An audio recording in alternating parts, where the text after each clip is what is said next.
Welcome to the Mostly Traverse City podcast. I'm Julie Bronze. And I'm Don Pichet. Each episode, we introduce you to the real treasure of TC, its people. You're invited to get to know the soul of Traverse City, one story at a time. Enjoy the latest episode of the Mostly Traverse City podcast. I am so glad that you're listening to the Mostly Traverse City podcast. Thank you for tuning in. I am here with my friend, Barb Camp. We've known each other for a really, really long time. Years, actually, like decades. Yeah, 28. Yeah, something like that. We got to know each other really through homeschooling. Yeah. One of your kids babysat my kids, and then we have kids that are the same ages, and kind of lived in the same neighborhood for a little bit. And yeah, so we've known each other for a long time through various things. Barb, why don't you tell me where did you grow up, first of all? Oh, I grew up down by Milford area, Highland, Milford area, Pontiac area-ish. And we moved around a lot. My dad was a pastor. And so I I met my husband. We moved to Vestaburg, and that's where I met him. And so the rest is history.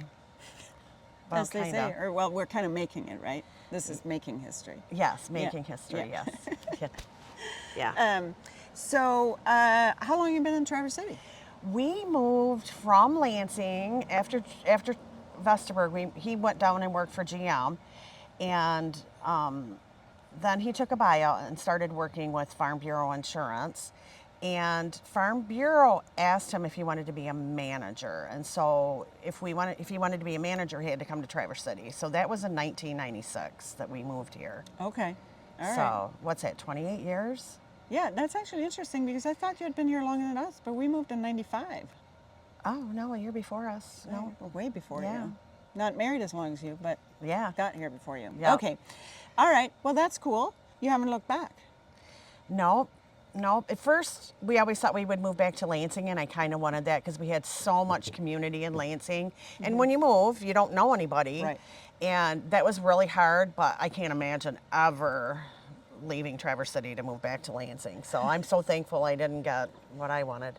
So Well, that's good. I am Yeah. too, because otherwise we wouldn't have been friends. Yes. So tell me a little bit about what you do. Well, I am a life coach, and I specialize in helping women who wake up one day and say, "Oh, I don't know if I really like you anymore." Their husband, I'm talking husband, or it could be kids, whatever fits the blank. But no, I work with women who are just frustrated in their marriage, is like frustrated with life. Is this all there is to life? I really wanted more than this, and it's so easy to give up. And like most women don't want to go through the divorce process, which I highly encourage against. But I just work with them and help. I have a group coaching program called Revive the Spark. We work on ourselves. We don't try and change our husband. And we work on our own attitudes and our own thoughts about our marriage. And it's amazing. I've had some really good results from it. So That's fantastic. Yeah. And so how long have you been doing that? What prompted you to move in that direction? Well, to be honest, I have wanted to be a life coach for years. In fact, in 2006, I got certified as a life coach. Life coaching was hardly a thing then. And I became a life coach, and then I just had some negative come up. Of course, everybody has negative when you're trying to start something new. And I quit on myself. And so then I'm like, I'm not getting any younger. I don't want to waste my life, and I want to live with purpose. And so I went back and got recertified. And last year, I've kind of always been a life coach, though. Yeah. It's in me. I don't know. Yeah. So Yeah, you just have the certification. the certification title, and I paid a lot of money to get it. So So that makes it more real. Right? yeah, it makes it more real because I Yeah. added money to it. Yeah. And you got a piece of paper. And a piece of paper. Yeah. Yeah. That's really cool. So you're kind of following your dream, and a dream that was dormant for a while, and now it's awake again, and you're serving a lot of people. I know I've always known you to be one to be involved with different programs that meant to help people heal and grow in their life. Yeah, So such a passion for it. So. Yeah, yep, and you're really good at it. So when you first moved up here to Traverse City, how did you end up finding a community? What drew you in, or what, you know? Actually, we homeschooled at the time, and I got connected to the homeschooling groups. That's kind of where we started. And I joined Teach, and I think that's where I met you, right? Were you part of Teach? Yep. Okay. So we got connected there.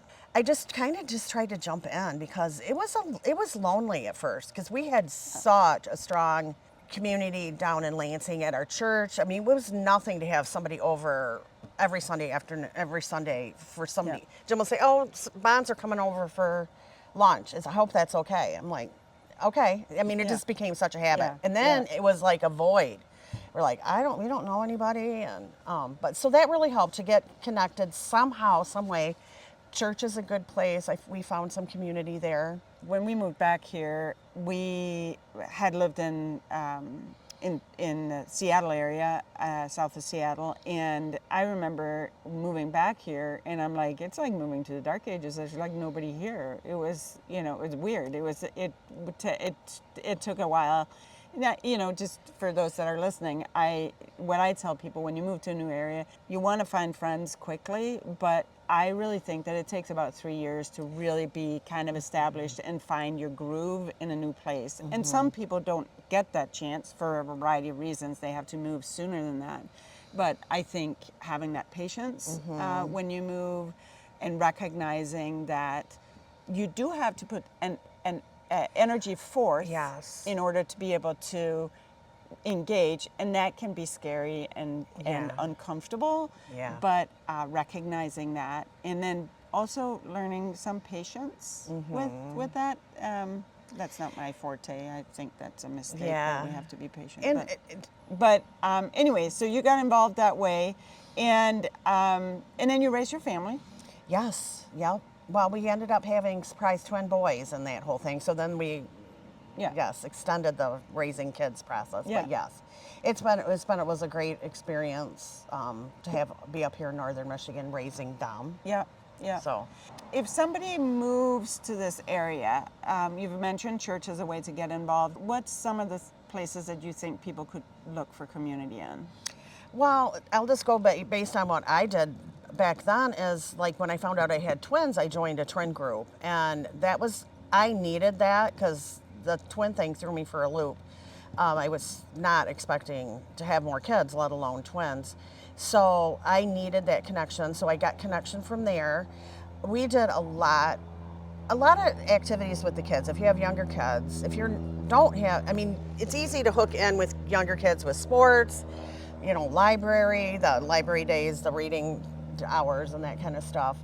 But as far as an adult, if somebody was moving in now, I would just try and, I used to go through they had paper then, and the Northern Express, and I'd look at all the different activities and circle different things that I wanted to do, and we would just go do a lot of that stuff. So So get out there. and then you got to put yourself out there, and it's hard, and it's sometimes you're like, this isn't worth it, but it is always worth it. It is worth it in the end, and you might have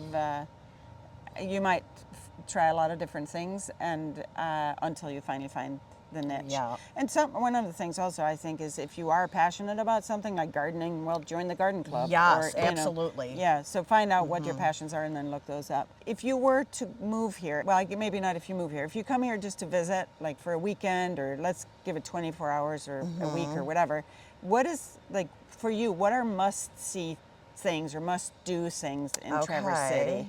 Some of my very favorite things that I love to do in Traverse City, when we first moved here, we lived off Barlow Street. We were in a rental while our house was being built, and we would go and ride our bikes all the time. We would ride downtown. If you can get on the Tart Trail and ride your bikes. I mean, if you don't have bikes up here, then that's hard, but you can walk it.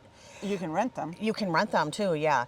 We loved going downtown a lot. We would go over, even on date nights, we'll go over and we'll go downtown, we'll go to Red Ginger, we'll get a cocktail, we'll eat some appetizers, and then we'll go and we'll walk down by the marina, sit at Clinch Park. Now they have that little ice cream thing, so we'll get an ice cream. But just the simple things. We love Friday Night Lives, and those are coming up. But just simple, you know. Sometimes we would pretend we're fudgies and come and go to all the different little Traverse City activities. So Yeah, so just kind of walking around downtown and getting on your bike and biking around. yeah, walking down by the bay. I love that. Walking by the marina. Yeah, Seeing all the different boats. That is yeah. always a beautiful area to be in. Do you still do that a lot? No, not really. I mean, we will in the summer mainly, but Yeah. obviously. I mean, you can walk in the winter, but It's a little colder. it's a lot colder. Traverse City has a lot of beauty. I mean, a lot. I mean, the sand dunes, you gotta go at least once. If you're just here for a short visit, definitely worth a trip to the sand dunes. Yeah. But, Well, have you ever considered moving away from here? well, in retirement, we might move away. So, you know. So we're talking about that. We Yeah. have a place up in Indian River on Mullet Lake that Yeah. we like to go to in the summer. So it could end up being our home. So, Okay. Yeah. all right. but it would be. I would never move back downstate from Traverse City. And No. you know what I'm saying? If Yeah. I'm going north of maybe, it's just a different. Yeah. North is just a different life. It's amazing.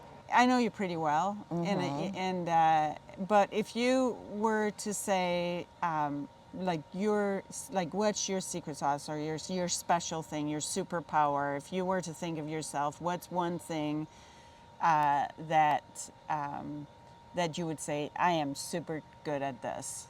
I think one of my superpowers is I love to encourage people. I think I'm a really good encourager. I think that's a gift and a superpower that I have. Yeah. Yeah, and I can see when somebody needs it and give it, and so I think that's probably what I would say. You are a really good encourager, but you know what else you're really good What? at? Making people laugh. I know I sometimes lose my filter. So Yeah, Barb is really good especially like if you think things are hard. She'll work with you, be compassionate, and steer you in the right direction. But she'll also help you laugh, Yeah. which makes everything the struggles that we have. laughter is so important. Yeah, So. it makes life so much better. So, anyway, thank you, Barb. Well, thank you. I'm really glad that you were willing to come on the Yeah. Mostly Traverse City podcast, and I'm excited for you. This is such a fun new venture for you. I yeah, love it. it is So, exciting. All right. Well, thanks. Have a great day. Thanks for tuning in to the Mostly Traverse City podcast. Until next time, stay curious, stay connected, and keep living your own kind of magic.